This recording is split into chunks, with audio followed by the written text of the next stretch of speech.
Welcome to the Sum of It. I am your host, Tamika, doing what I love to do best, that is inspiring, uplifting, and having increasingly cultivating conversations.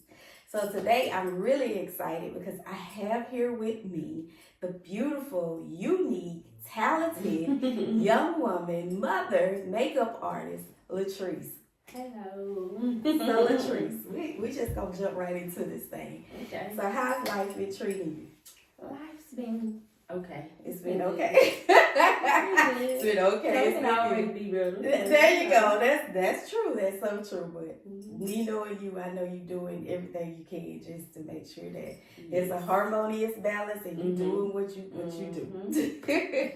So I had to have you on the Sum of It. So I'm scrolling on TikTok one day, minding my little business, and it's this video just popped in front of me, and I want to say it looked like it was Africa painted on your face. Yes. I was like, what in the world? And so I went to look at it, and instantly it just popped in my head. I was like, I have got to have her on the podcast. And I was like, yeah, because I've seen so much just even within that picture. I was like, yeah, so I want to have a sit down and talk with her. So before we get into a deep conversation, let's do a few icebreakers. Okay. So what do you enjoy most about your siblings? First of all, do you even have siblings? I do. I actually have 5. And I'm Really? Yes. Wow. I have 3 brothers, 1 who has passed. Oh, wow. And 2 sisters, 1 who has passed. Oh, wow. Yes. Wasn't expecting to hear that. Yes. So let me ask, not just 1 sibling, but 2 siblings. Like, how has that affected you in life? Ooh, it's something that I'll never forget, especially with my brother because we were closer in age. Right. And he had just turned 18 and graduated high school. Wow. So, and I was only 16. So, yeah, that took a toll on me. Wow. And then to top it off, my sister, she passed while I was in college, actually. Oh, wow. So I had to drop out of college because not only did I had to deal with that, but I became pregnant. Oh. I was accepted into the respiratory therapy Are you program serious? at the time. So I was actually in the program. Are you serious? Yes. Wow. I never knew that. Yes. I think So- about that a lot. I Wow. think about if I want to go back, if that's something that I want to do or not. So, yeah, I don't know. It's so weird that you say that because I think sometimes a lot of things that we plan to do in life, we wonder like, is it something that I really wanted to do? Right. But anyway, yeah, I don't want to get all the way off the topic. This is about you, and I'm just thrilled today to have you here. So, next question is, if you could have any view from your bedroom window, what would it be? Probably the beach. I said the same thing. I was like, you know what? I know I have to make a choice, but if I could switch it up, and I was like, that's not logical. Right. But I was like looking at water. I love the sound of waves, and it's just very calming. Yes. It is. Yes.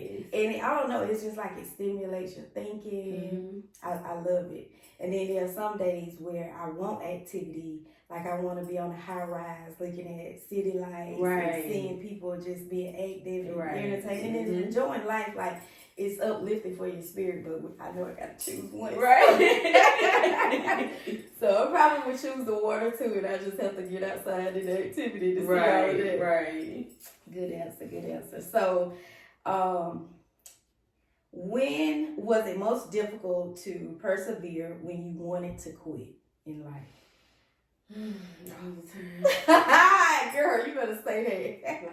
Life For real. The bills don't stop. Come on. The children won't listen. Won't stop begging. Girl, I swear, I'm like, I can't wait till you become grown. And money do not grow. Like, if you're not even home, they don't understand it. They don't. They think we the tree and that the money is clearly grown from our pocket. They don't make it no better. They have absolutely no clue. No idea. Me and Kyrie was just talking about this. Are you serious? Yes. It's so sad. Like I have some days, like I have a breakdown and my son won't even know it. And I just go up on him and he'll say, "You must be having a bad day." Yes, they don't understand. I tell him, I was like, "I'm sorry. I do apologize." And I was like, "But you don't understand. Right. You know, they're a child. And there are some things that I don't share with my son. But there are some things that I do have talks with him about because I don't want him to feel like, you know, going into the real world that if that's the way I'm making it look, that's not what it is." And so when I have these talks with him or whatever, and just helping him to understand, because we have to realize that they are children. So they're looking at it from their point of view and not as an adult. Like they couldn't stand a day in our shoes. And they would change their mind about wanting to be grown. Like, please don't rush it. Please slow it down. Almost like what we were talking about, getting pregnant.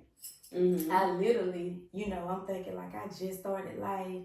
I had these plans and I thought life was over for me. And I think now, you know, when I think about other young people, I would say to them, like, make long-term goals. Right. Because if we don't, we're going to make decisions in the moment. And really a lot of my decisions, I think they were made from fear. And not knowing what to do. And at that time, my parents were divorced. And so my mama's motto was, "Don't bring no babies in this house." And, you know, being in. But I will say that I don't know what it was, but it was like a spur of the moment. I can't say I felt matured in the moment. Because mentally I was like, after I had my breakdown. So, of course, I'm still carrying her. And I had a breakdown for 6 months, child. Like, how can this happen to me? How can it not? But I'm just like, now, just seeing her face, I remember it literally changed everything. And I'm just like, I'm responsible for this human being. I'm going to give it a whirl. But I still made decisions out of fear. And I think it was more so to protect her than myself. It's crazy how we'll go hard for other people. But when it comes to ourselves, it's like, not saying that we accept the bare minimum, but we don't go as hard for ourselves as we would for other people. That's true. Can you think of an incident or a time where that even occurred to you, like, why do I go hard for other people and not necessarily myself? And it don't necessarily have to be our children. It could be our friends, a family, like somebody going through something, you encouraging them. Yeah, I do that a lot for my family and my friends. Really? And it's just like, you telling them this and you don't even live by that. It's true. Especially with my friends, it's like you're encouraging them. But you're discouraged in this moment yourself. Like, I kind of feel like we're wired that way. Because if you think about it, if God created us with purpose, and of course with purpose, we're meant to serve other people. So naturally we're wired that way. And I think it's just a form of humility to know, like, not always to have this, like, macho attitude that it's always about me. So I love when I meet people that way.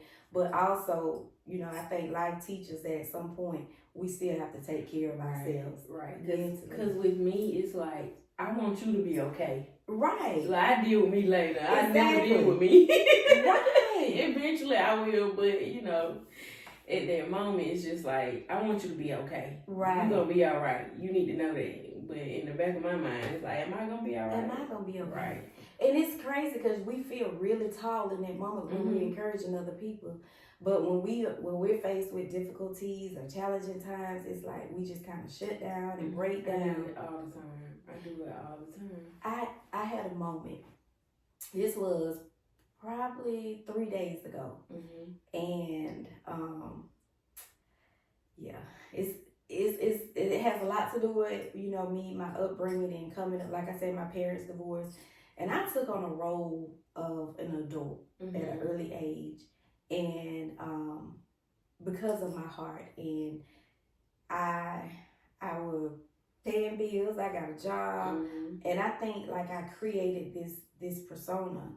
And even when times were not difficult or times were not hard, I still didn't know how to say, how I was like, it's okay, I got it. But then later in life, I start to feel like unappreciated. I start feeling like sometimes I'm taken for granted. And it's crazy because at this big age, we don't realize that sometimes we still carry those things in our spirit. Right. Really, it becomes our identity, truth be told. But I created this persona like I just don't like asking nobody for anything. And so in that moment, I asked myself, I said, why are you that way? I was like, why don't you like asking people for things? So, I'm really looking for an honest answer because most people would say, people going to talk about it. That's one thing, but I knew it had to go deeper than that. And when I really got to thinking about it, it's because of the identity that I created when I was younger, always showing up. And I feel like as time progressed, like I didn't know how to shun away from that identity. It had become a part of me. And it's like now you're lashing out and you're saying, I don't feel appreciated, I don't feel this, I don't feel that. But you're supposed to set boundaries for yourself. Right. And you're supposed to deal with whatever it is that you created. And sometimes we're not able to identify that because we don't realize that's the problem. Right. So this is why I always say it's important to have a relationship with God because God will literally speak to us and deal with things that are hidden. Right. And we could be working so hard in life trying to achieve something, trying to accomplish something, but it's never done because we may not have this relationship with God to show us. And it's like in that moment, God was like, you have this heroic identity. And he was like, you got to take off that cape. Wow, this is so mean. You're trying to be your own savior and everybody else. Right. And now you're blaming people because you want people to change. Really, you want them to make it easy for you. In reality, I have to set boundaries and I have to be okay with if I'm misunderstood. I have to be okay with if somebody starts, because what happens is when you set boundaries, people may start saying you're arrogant. She thinks she all this and she all that. When you know that's not who you are. So really, I'm in a season of transformation with God saying, be okay with people thinking who they may think you are. People are always going to create this profile in their head about who you are, but you have to be okay with it. That's what transformation is, because if you're taking off an old identity, you're taking off something you really don't like, but it's also familiar. It's familiar. So it's like a death. And you're ridding yourself of this old identity. Yes. And so I was like, even in that moment when he told me I was carrying like this heroic identity, and you've been carrying it for so long. And we're always saying, God, you said you want to put more on me than I can bear. He doesn't. But he's saying, if we converse with God more than we do our friends or our family or close loved ones, then you will know exactly what it is. Exactly. When I tell you that day, he spoke to me on a level that I needed, because he said, think about you're caring for a baby for 24 hours. You go 24 hours without changing that baby's diaper. that diaper becomes soiled. It create like this nauseating odor, and the baby's irritated. He said that's what happens when your soul isn't managed well. Right. And so we're not taking care of our soul, which means we hear so often that we're made in the image of God, but we don't realize that the soul is a reflection of God. Right. And so that's how we communicate, because we're earthly vessels.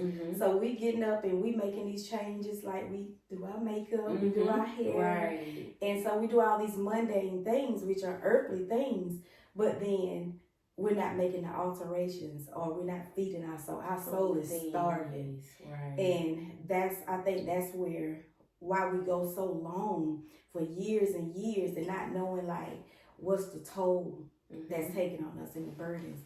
And it's really like, we just got to learn to prioritize God. Right. To take care of our souls, because eventually this body is going to return to dust. Right. But our souls, they're going to return to God. He gave them to us, and we got to give it back to him. Right. And when we give it back to him, we don't want that nauseating odor to be on us, because he going to be like, I know you died. Right. So, yeah, but I think, I'm just learning a lot about myself. And another thing, regarding the question, a lot of times that I had to persevere and wanted to quit, I'm learning now not to try to think of everything in a logical sense and go to God. And I've even learned how sometimes I'm tired of hearing my own voice. So, girl, just sick of your whole self. That's how I am. Yes. Sick of me.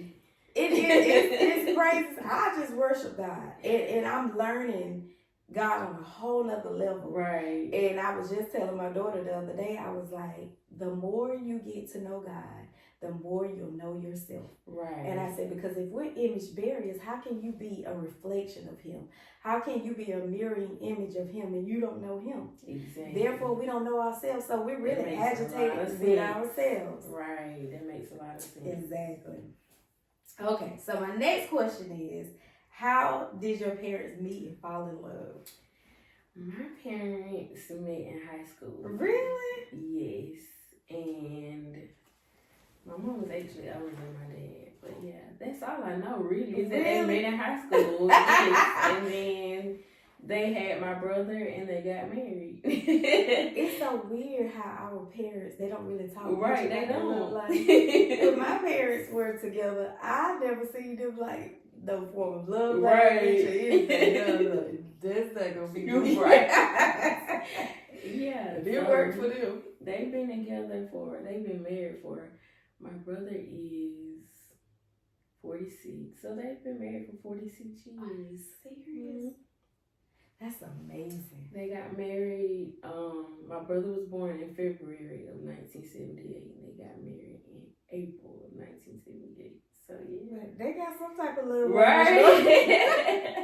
Yeah, for 46 years. Wow. Because in these days that we live in now, it's really hard to put a marriage together. Right. So if they wanted to part ways, they could have. Right. Y'all wrong. Right. Right. So yeah. Wow, that's amazing. Okay, next question is, if you had a problem, who could you talk to besides your parents? Or do you even share like your personal? Listen, me and Bobby we could be texting, and we can have this whole conversation, and I don't do this with nobody else. Right. Not for that length of time. Right. Like we on the phone. But it's something about her, like, you just have a flowing conversation. I love her so bad. Yeah. It is crazy because, so before this interview, I was telling her, I was like, let her know, I got Latrice coming in. But I was telling her how I seen that video that came across, and so we got into this deep conversation, and she was like, sis, she'll tell us in the video, but she feels something. Yeah. Yes. And so she shared this video with me, and I was just literally almost in tears. I was like, this is so beautiful. And it was cancer awareness, a look that you created. Yeah. I was like, she is so talented. And she said, I'm going to stay on the sis. Cause she said that's my sister and she ain't gonna sleep on herself. Right. I was like, yeah. So I don't want to tell everything because that's something that I want to talk to you about, but we'll get into it. Okay. So what would you most like to know about your future? Where will I be? Like, will I be the owner of the makeup line that I want? That's what I want. Come on. Will that come to pass? Yes. And you want to know if you will be the owner of a makeup line? Yes. So let me ask you this. Your vision, do you already have a vision for how well, you already started, so you're in it. I want to know, I know I have to come up with like formulas and all that, but the good thing about this is I have a cousin that's a chemist. Oh, wow. So, and I was thinking about that the other day, like, wow, I really have a cousin that's a chemist. Like, I can really get started right now if I want to. So, but yeah, it's just like, I want to do so much. Not only just like makeup, like foundation, concealer, and all that. I also want to do skincare because with makeup comes skincare. Mm-hmm. You can't just slap makeup on your face without first taking care of your skin. Yes. So it's like, I want to have a skincare line as well as that makeup line. So, oh, I love that. Yes. So, since you said it, I'll just go ahead and tell you the rest of our conversation. Okay. So, because I was talking about the look that you created with Africa on your face. And I told her what made me go back to the video is, in that moment, I was like, she's just not a makeup artist. I was like, she can do special effects in movies. Yes. And here's the thing. We can have dreams and we have goals. And sometimes we become overwhelmed by those goals because we're looking at what's in our hands now. Right. Or what's accessible for us to get there. And I think that's where the clutter comes from. Because that's not the thing that we should be focusing on. Right. However, write that plan down. It's big. It may see above you. It may see beyond you. But write that vision down. Right. Because there are so many makeup artists. But God, He's given everybody a gift. You are a creator. Right. And so you use your own identity to express yourself when you create looks or whatever. So I feel like have a plan, indeed. Right. But keep just brushing up your skills and keep doing what you're doing now. Right. And yeah, I'm trying not to always sound churchy, but here we go. Because we know that the Bible tells us that our gift will make room for us. Right. And you just said that your cousin is a chemist. So God didn't stir that in your spirit for nothing. For no reason, right. So I feel like when you keep doing what you're doing, and the word says that your gift will make room for you. So you have to have a key. You have to have a tool. And your key and your tool is your gift to do makeup. Right. So that's what's going to open the door for you. You're on your path. So what happens is it creates an opportunity for you. Right. Even though you're not a chemist, but you can start researching how that tie in with what you're doing. So that lets God know that you're preparing for what's beyond you. Right. And I feel like once you do that, now you build a rapport of people that feel like they know you. Just like every time I'm on TikTok and your stuff come across, there's sometimes I'm just right. I always gravitate to your stuff. Like I look at it and I was like, wow, like not only are you just good at what you do with those brushes, baby, and with that paint, but you're creative in your personality. So all of that together, like, draw people. Right. And where I'm going with this is people will come accustomed or they'll feel like they know you based off your personality. Character is everything. Right. So along with your gift, continue to build your character. Hold yourself accountable that I know you're a mom, you go to work, you're providing for your kids, but prioritize God and keep prioritizing your gift, keep increasing value and just your skill and don't limit yourself to creativity. If you come up with something that seems bizarre, you got to keep painting your face to see how it turns out. Like, we can learn and we can be inspired by other people, but baby, you don't never have to aspire to be anybody else. Exactly. Because you a whole force in your own way. You a whole force. You. And I just feel like when we do that's what open up the door for opportunities. So if makeup is just not the thing that you want to do forever, it is the gift that's going to make room for that opportunity for products, even for you to become a teacher or a coach in regards to your facial products, teaching people still care for your skin, because we don't want to forget about our natural beauty. Exactly. And we don't want makeup to take away from that. We want this because it do build confidence. It does. It make us feel, like... It does. But we also, when we move that, we don't want to feel like we're concealing something. Like, we gotta have it. So, having that idea of taking care of your skin, I think that's an amazing thing. Because I definitely do want to go back to school to be an esthetician. Come on. Yes, it all goes hand in hand. I want to know how to take care of the skin, like on a deeper level. Wow. And then, Because, baby, I'm going to tell you, they have me to do somebody's face. I don't know about no undertones, baby. I'm going to put what you look like. You got to match it with the veins. So let's talk about that a little bit. How, because I didn't know that. I know you have to know the undertones and things of that nature. So how do y'all do that? Well, I'm so used to doing. I just really look at people and know what to use. Yeah, sometimes you have to mix different colors to even get the right tone. Because we change sometimes. I know I used to use the N45. I was buying a MAC makeup, and I was using N45. And over the course of time, it looked like that color just didn't match me no more. Right. And I remember this guy in the department in the mall. He said, sometimes your skin tone, it changes in different areas. Yeah. And so he was like, you have to mix them sometimes to get the color that you want. Right. Yeah. So I was like, it's a lot to it. It's a lot to it, yeah.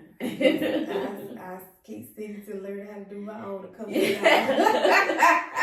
Yeah, because before I really knew how to do it, I didn't know you had to do it. You just thought of creating this look. Really, before I really got into makeup artistry, I just used to put on eyeshadow. Really? Yes. Girl, when we was in high school, now because I was a cheerleader. So I would only do eyeshadow and lip. That's it. Oh my God. That's crazy. And then I would watch my mom. She would just put on like the powder foundation. So. And it's so weird because eyeshadow is the one thing that I love, but I was afraid of eyeshadow. Afraid. I didn't care. I was dark skinned with that silver eyeshadow. Looking crazy. See, you bold. And here it is. I'm thinking I'm bold with trend. Like if I did put it on, it's so light. Like, baby, put some color to that stuff. Yes, it's a lot deeper than, Wow. See, that's exactly what I'm saying. Well, there are a lot of people that may pick it up as a skill, but when you have an innate ability to do something, and I think that comes from just being creative. Right. And creating a look, but having to learn like the undertones and all that's a skill, that's a trade. Like you gotta learn it. Right. But just being skillful and artful the way you are, that's just a blessing. That's a gift. You have a gift. Thank you. And it goes deeper. It does. When I see someone as an artist and they have the ability to create something of that nature, like it to me is so intriguing. Like there are different gifts. I'm in my car and I may be listening to someone singing and I'm in the middle of traffic and I start boo-hoo. I'm literally having a conversation with God, telling God. I remember this happened a couple of times just recently. I love listening to Chandler Moore, Leandria. I was listening. I switch it up sometimes, but I just remember these incidents happening to me in traffic, and I remember telling God, "Thank you." I could barely get it out. Telling God, "Thank you for their gift." Right. And in that moment, it was just helping me to realize like why God gives to us gifts. And they are to serve other people. Right. And not just open doors for opportunities for ourselves, but to serve other people in a way where it speak to us. And so that's why I'm saying when I see your work, it literally spoke to me. Your creativity. Because see, I probably could have did a face and I'll just be like, see. But like you put this marketing work behind, that's a lot of work. What you see is not what I see. Like Really? it's like I see myself and it's like, dang, I really did that. But people be like, wow. Yeah. And it's just like, okay. Like I'm bigger than what I think I am. Like I don't know how to explain it, but I feel like this is a shift for you. It is. And I don't know the conversations that you may have or be having with God right now. Mm-hmm. And I feel like he loves us so much that when he's ready to up us one, that he puts us in a position where we can hear, because it has to awaken something in you that's been there all along. And that's what he's been doing. I feel like God has started to do something within me since September. Wow. All of a sudden, my life just, like, it's just like he woke me up from a deep slumber, because these past few months have been very different from me on a spiritual level. So, yeah, it's like he's awakening me. It's like he's, okay, you got to get up because you don't see what I see. So, yeah. I love that. And I feel like when you just said that my dreams that you have, you know, to create products for the skin, I feel like God is shifting you to that place. Right. And when he see how you've been consistent, that's a form of integrity. You've been consistent. You didn't stop. You didn't make excuses. And some of the time, it may not even be that you're trying to get anything out of it. It's just something that you love to do. But even on days where you were like, oh, this dream may never come to life, you know, it's never going to happen, but it's like you can't put it down, even when you try. Right. It's like, here I go. Yeah, because I've tried, but it's like people, as soon as I feel like I want to quit, can you do my makeup? It's like, okay, Lord, I see you. Yeah. I'm telling you, he is so amazing. He's so loving. God is a genius. And this is what I'm saying, like, how can we not trust our process? Because we know who's leading us. Right. Who's instructing us in which way to go. Because every time I'm in the middle of having a breakdown and telling God, I just want to love on you. I'm just going to trust you for who you are. But dealing with people, I'm done. And next thing I know, I get a boatloads of messages on social media or text messages, and people saying like, how you changed my life. And I know God called me to ministry, even with what I'm doing now. Like, there's been dreams and there's been visions, but there's a foundational ground that God have to position us before we go up. Right. And I just recently had a dream, and I think I talked about it one day on YouTube, but I was talking about, I'm just looking at the turbulence, and I got afraid, and I pulled myself back down. And I was like, I gotta go through that. But God is saying, like, I've given you this foundation. You've been through the worst. Right. And he was like, I've taught you how to withstand turbulence. I've taught you how to withstand pressure. And so he was like, what are you afraid of? So basically, sometimes that moment is here, but we're scared to take the ship. Right. And like you said, it's been from September up until now. Like, I know it's been 4 or 5 months I've been having dreams about airplanes. And God keep allowing these airplanes to fly at the altitude that we know that ain't possible. Right. That you get ready to crash. Right. But right before me, like, God is saying, I'm right here ready to elevate you. And sometimes we just literally have to get out of our own way. Yes. Because I have been in my way for a long time. Yeah, it's easy to do.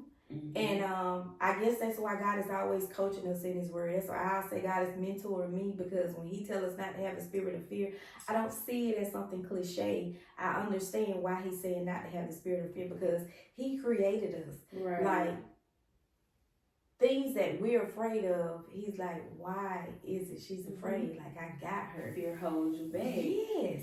And that's why it's of the devil. It's of the devil. That's why it's of him.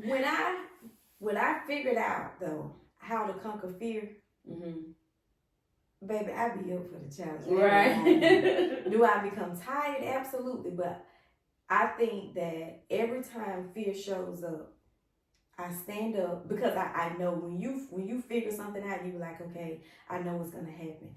So me speaking all the time, and I almost had this moment where I literally almost passed out. That's what I thought. I just feel numb. I told my mom, I said, I can't get up there. I said, I'm about to pass out. She said, it's just your nerves. You gonna be all right. So, child, I got up there, and it was actually at a cancer awareness event. And I got up there, and my mom was like, so it's when you are called to do something, once you push past that fear, you'll have those little seconds of being fearful. But it's something that show up in you that everybody can see, like that's what you're called to do. Right. And nobody can take that away from you. Nobody can dim your light. Yes, we have to grow into it. So that's what I call purpose. Like this is our training ground. Right. And people are going to talk about us. People are going to critique you. We're not going to be perfect, but we have to develop in our gift. Right. And that's all a part of the territory. There are going to be people that's going to compliment you. There's people that's going to critique you to your face, or some people that's going to critique you behind your back. However, if we understand that this comes with the territory, then it doesn't stop us. And it's crazy that you say that, because it's just like I came to telling myself that, like, you're going to have to endure this stuff. It's not going to be perfect. Right. It's not going to be rainbows and Skittles all the time. Like, you're gonna have people say something, because everybody, they ain't never satisfied. And the thing is, people are entitled to their opinions. And it's easy for people to make a comment about what you're doing if it's not them. Right. And once they do something, they want grace. But they don't see it when it comes to somebody else. Exactly. So when you know that, that's how God, he operates off of what is true and accuracy. So when you know that, that's what you have to stand on. Like, don't take it personal. Actually, I'm going to take it. And guess what? I'm going to become better. Right. It sometimes become your motivation. You know, just don't allow it to make you a savage, but like, you know what? That pushes me, because God, he created you to withstand pressure. Just like I said, the turbulence, I've created you. And just seeing the plane that I seen in the dream, I knew it was a plane then because it was just covered with these thick, woolly clouds. But it was moving so fast, like wasn't nothing stopping it. Right. Like that, I was like, girl, scared of it. Right.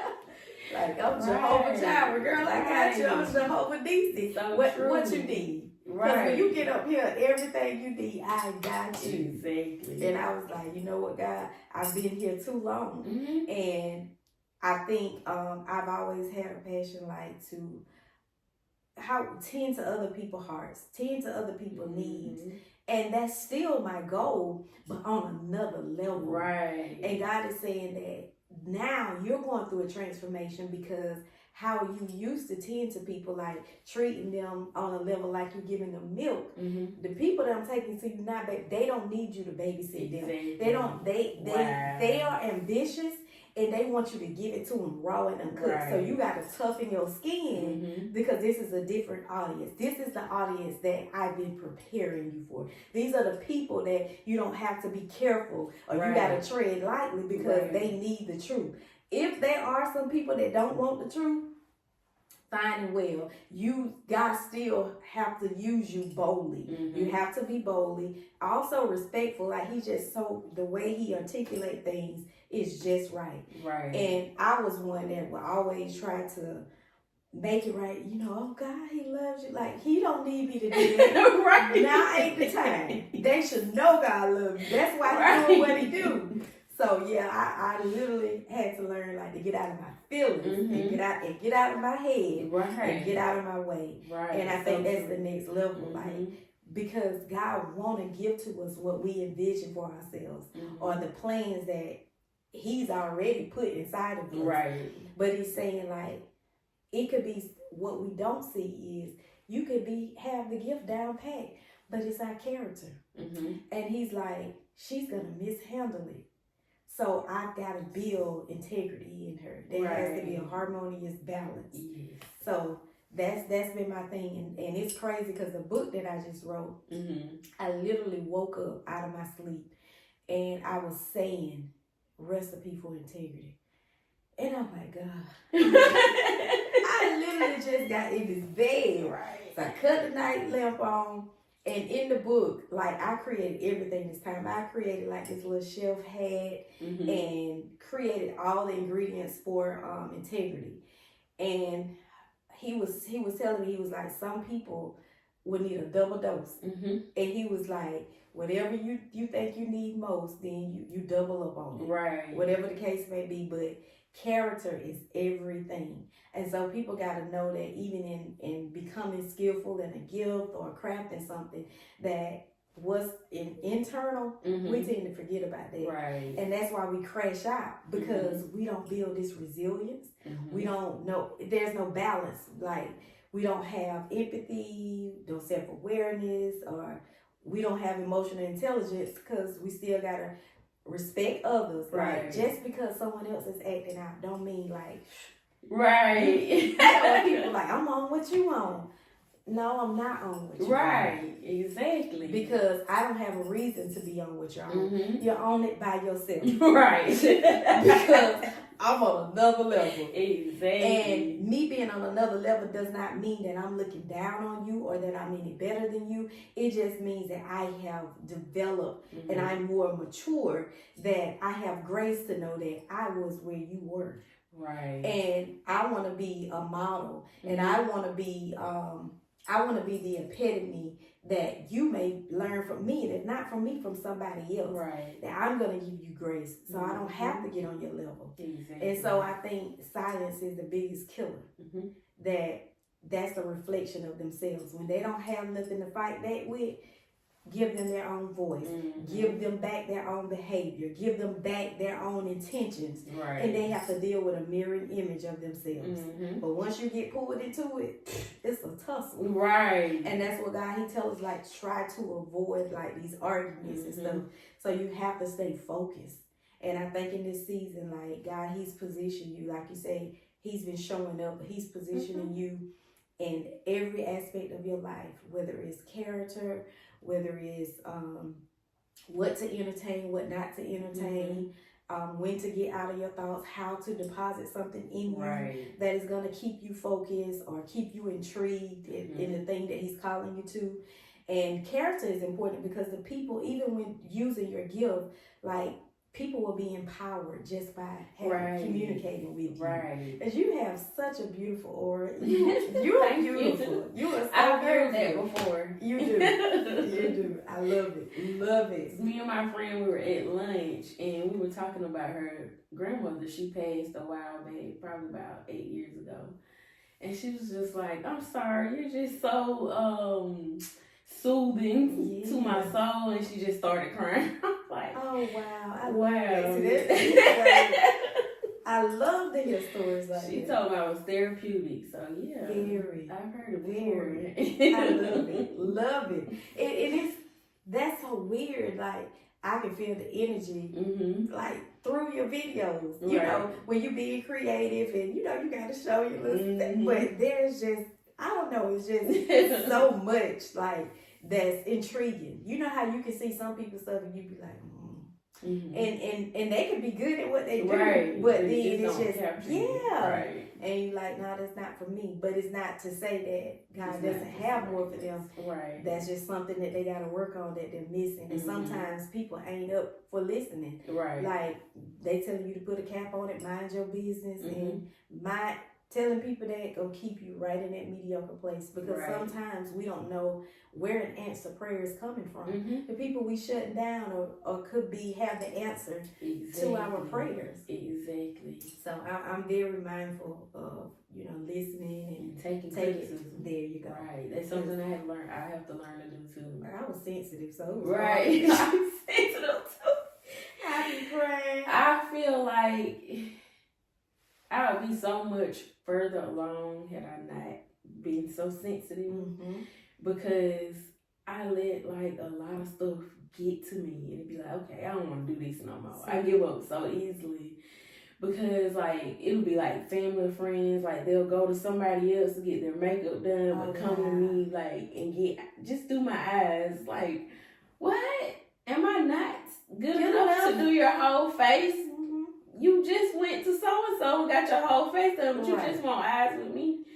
So it would really get under my skin and make me feel some type of way, because it's just like, dang, Lord, am I not good enough? Like, let me tell you, I've been, this is not my first book, but the last book I just recently published. I've had some family members to publish the book, but the ones you expect to support you, right, are the ones that's picking up the phone, calling you, telling you, I need you to go support this person, do this for that person, and I'm like, what about me? Right? And I'm like, and I went and did it because that person is doing something amazing as well. But I guess the thing, it's not about what I'm doing or what the other person is doing. It's about, to me, like, that's so dishonoring. Right. Like, it makes you feel really belittled or inadequate. It makes you feel less than. And I'm like, okay, so Tamika, that's one thing I love about the space that I'm in now, that I don't sit in that place long anymore. Right. And I was like, these are people that are familiar with you. They believe in you to a certain extent, but they know everything there is to know about you. So in the back of their mind, they don't know if it's really going to happen for you. So looking it through the lenses of their eyes at somebody else, it's more possible for somebody else, because you don't necessarily know everything there is to know, but you're pushing and you're rooting for them. And there could be other reasons sometimes, and those are reasons that I had to break down in private about and cry about them. And I had to say, you know what, people are who they are, but do you believe in yourself? Right. Do you believe that you are who God called you to be? You come so far, you touch so many lives. Why are you stopping at because somebody's not supporting an idea that would make straight to me? Because it's just like, why are you worrying about those who aren't when you got so many people who are? Because God said that people in your own land are not going to support you. Right. And so you have to go to people that can appreciate your gift without any history attached. Right. Which is sad, because we all have history. Exactly. And even in knowing our history, we still ain't no killer or no murderer. Like, we was just awful people. Right. You may have had disagreements, and so they may still hold some form of animosity because somebody that's dear to me, a couple of times said something that was hurtful. And to this day, they still don't know it. When I wrote my very first book, and it was like, well, maybe you need to wait. And they went on to say, get yourself together. Like, I needed to be perfect to write a book. Or if I try to encourage them, like, oh, I got a pastor. I don't need to be a pastor to encourage you. To me, that's like a witch's tongue.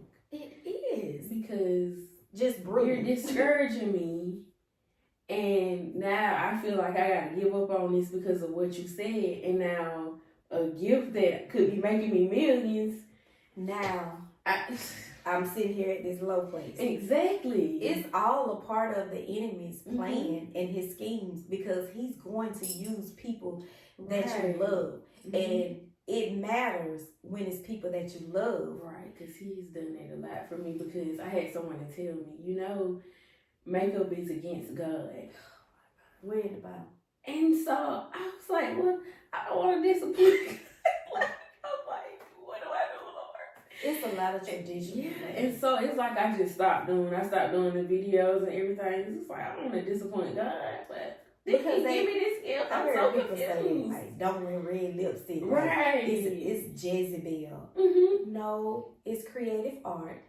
And I think if you were not so focused on the makeup and searching the heart of an individual and the intentions, then you would know what's behind it. Because God says sheep and wolf clothing, but they so stuck on traditional things that don't look right. How many times have we encountered somebody that looked holy and that was the biggest witch ever? I'm telling you. So this is why we miss out on God. We miss out on our opportunities because people, we live in a time now where people, they create their own fad and their own trend, and we'll look at them and immediately shun them away, but not giving them the opportunity to see that these people literally have good intentions, beautiful heart. So you can't go by the way someone, of course the Bible teaches us to be modest, but what's unmodest about makeup? And I know it was like, don't adorn yourself in these pearls. And he said not to let this thing become like a form of idolatry. Like you're charming someone for the wrong reason. No, it is an art. It's a form of art. And I think the intentions behind what you're doing is what matters. Exactly. Because I don't do it so I can go get a man. I can get a man without makeup on. As a matter of fact, most men like women natural. Right. And I'm a makeup artist that don't wear makeup all the time. And that's what I was going to ask. Right. Now, like, it's people that they have to have it every day. I don't have to wear makeup. Like, I'm cool with that, wearing it for a long time. Like, I wear it on different occasions. As soon as that occasion over, I'm ready to take it off. Like, I don't have to go through the whole thing with it on. Right. I do not have to have it on. I don't. That is crazy. It's crazy how people think. Right. That's why I say when you really have to be resilient and resilient in your emotions, you have to be resilient mentally, because if you don't, it will stop you. Right. And it will block you. It stopped me for a while after they said that. And I'm just like, you know what? They said that, but they listen to secular music. Blood and eating all the time. Right. When 50 girls up under their clothes. Because we, now I'm in my late 40s, I put one on too. But what I'm saying, like, you getting there because it's gluttony. Right. Like, gluttony is a sin as well. It is so easy to point out other things that people are doing and not realizing that we all have something that we can work on and become better versions of ourselves. When God say that he's more concerned about our heart, like our soul and our spirit, those are the intangible things that we often leave unattended. And that's what people don't realize. So that's why I'm always encouraging people when I have these sit downs, like build your character. Right. Because along with your skill and your gift, it's going to take you far. And when I say build your character, not that you have to put on or be something that somebody else wants you to be. I mean mentally, like having integrity. Because one of the things, again, something that I carried as a child was being overly nice. Being nice is good. Being kind is good. But at the expense of dishonoring your well-being, that's insecurity. And so that's something else that was hidden. And so I had to cut off the root of that thing to know, like, that's a part of the old you. That thing is no longer going to define who you are. Because that's the part that people don't see. They just see you showing up being nice. But they don't see like that undertone, that mute voice. Right. Like, trying to keep you in that place when you know, like, no, I don't want to do this. I don't.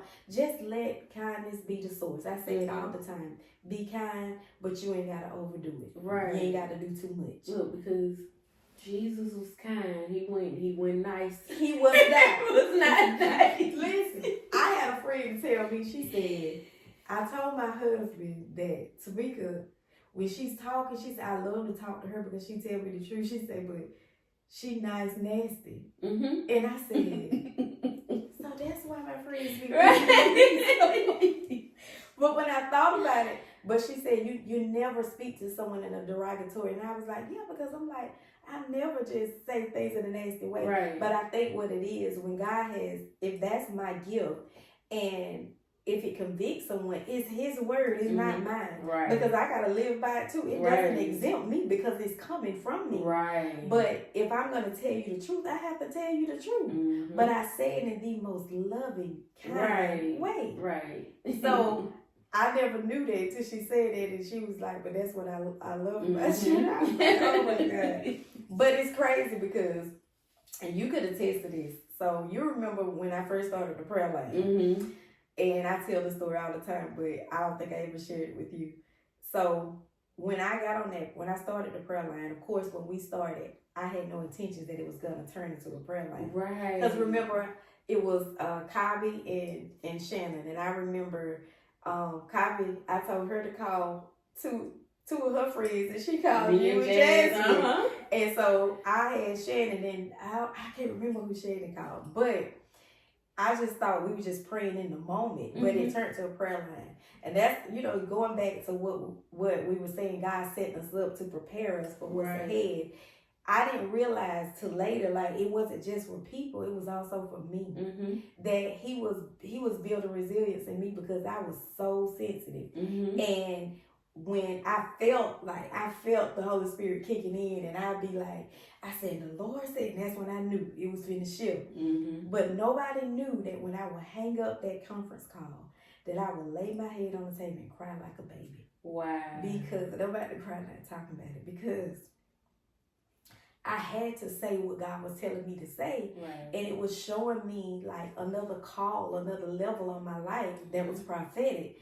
And he was teaching me how to operate in it, because people had told me, like, you have this prophetic aspect to you, but I didn't, not that I didn't receive it, I just didn't act on it, because I'm very cautious about that. And I want to know that I'm doing what God called me to do. So God was adamant about letting me know this is it. And he was using the prayer line to not just help other women, but to help me to grow in my calling. So now, and not only that, when I would get on the prayer line when it first started, I didn't want to get on till I knew God and Shannon was on the line. So while I'm on the line, I'd be texting like, y'all. So it's just so weird. But now I don't think about who on there, who coming on there, who ain't getting it. Like, he's built so much in me, but now it's time for a whole nother shift. And I see it. So, because I narrowed the prayer line, it was Monday through Friday, but now I've narrowed it down to Mondays. And it's just so much that God has taught me in between that time. And that was just like a 2-year count for me. But he just taught me so much about myself. And that's the call of my life, to awaken purpose in somebody else. And so I understand that if for a season or for a lifetime, if somebody misunderstand me really awakening something inside of them because I see purpose, then I'm okay with it. Because I know it's really for their good. It's never like any deceitful ambitions that I have for people. But I still had to grow through that season, because like I said, I was just so sensitive. I used to cry, but child, when I cry now, it be about myself. In my own way. It definitely about nobody else. Okay. So here's the $1 billion question. What makes something art to you? What makes something art? That's a deep question. It is, because I don't know how to answer it. So I would say, what I think about when you're creating a look, and really you're expressing yourself. I think that's a form of art. Expressing yourself. Self-expression. Yeah, it is. So self-expression, that's a form of art. I think, okay, I'll use for an example, me speaking. I grew up in the church. My mom, she's an evangelist, but my mom, she used to have this little hoop, and but we have a different way, a form of speaking, and whoever our audience is, they're all intrigued, but we're just so different. And but there's an anointing. So we may have mantles that's passed along, but just always be yourself and using your gift. Because you're always going to feel uncomfortable, and you're never going to seem genuine. People are going to know when you're not being yourself. And so being an art is just being yourself. Showing up being yourself. It makes sense. So art shows up in a lot of different ways. Even in the way we communicate, our personality. Because like, I could be in church, a preacher, he'll tell... He tell a lot of jokes, and he'll say something, the whole church laughing. Then he'll say something else, and I'll be like, nobody else. And this church I go to is big. So I'm like, girl, you don't want. And it just let me know how set apart I am. Like, you are big different. So accepting that is a form of art. And you have to be you have to be different, in order to, because too many carbon copies, baby. Who gonna pay you? Right. Everybody boring. Right. So, yeah. So, yeah, I think. That's a good answer. Because I didn't know how to. But yeah, it can just show up in a lot of different forms, and even the way you deal with your children, the way you parent your kids. Do you use like a lot of disciplinary that your parents use with your kids? Not really. I don't. Me either. They didn't get whooped like I did. Me either. Like they got whoopings here and there, but not like I did. Me either. Obviously, our parents did a great job. Right. I mean, I think we pretty good, to say the least. But baby, yeah, I use a lot of different tactics. Yeah. I think with me, I communicate more so than hard, aggressive, disciplinary. Right. So because I feel like I have good kids. I'm like, where did children come from? I had a little attitude on me. I swear I was a little bad. Where did children come from? See, that's the crazy thing, because my mama said that I was a really good child. And of course, I grew up with two brothers, and I was like, God knew exactly what I needed, because again, like I said, I was very sensitive. But baby, my brothers used to tough me up. And my oldest brother, he would go out in the street paying for wrestling matches for me and some other girls. I bet you won't try to. I'm like, go home crying, telling my mom. That's how my brothers were with my oldest sister. Really? Girl. Yes. They used to love wrestling. Turn the TV off, practice all the wrestling moves. And they be like, we gotta get you ready. I was like, I ain't gonna be doing no fight. Right. The only fight I'm gonna be doing is war in the spirit, child. Right. That is it. Well, I have had an amazing conversation with you today, and I can just sit and go on and on and on. But before we close, if there's any questions that you have for me or something that you want to ask, or just say, no, it's not. if you could give, and it could be in regards to makeup or just anything in general that you encourage someone with, just look into the camera and encourage them. Well, I would say whatever you want to do, put your mind to it and do it. Don't let the world or the outside people deter you from your purpose, because sometimes we can allow society to get in our heads and we feel like what society say is what it is, and it's not. Exactly. Take it to the Lord in prayer. That's it. Build your relationship with God, because God is supposed to be the head of everything. Our whole entire life, our purpose on earth is to magnify and glorify the Lord. Come on.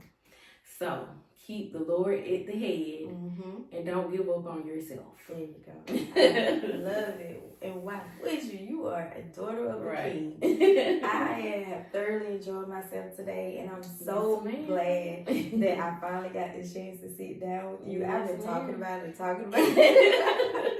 And I have thoroughly enjoyed it. And what I love most is when I have people to come and sit down with me, I'm learning. Right. So I get to learn new things and go on this journey with people. And it helps me with empathy and just self-awareness about myself. And this is a gift within itself. Right. So I'm so grateful. So you guys, thanks for tuning in to the Sum of It. Until next time, we want you guys to go down, like, share, comment, encourage someone on this channel. We are making sure that people leave and feeling closer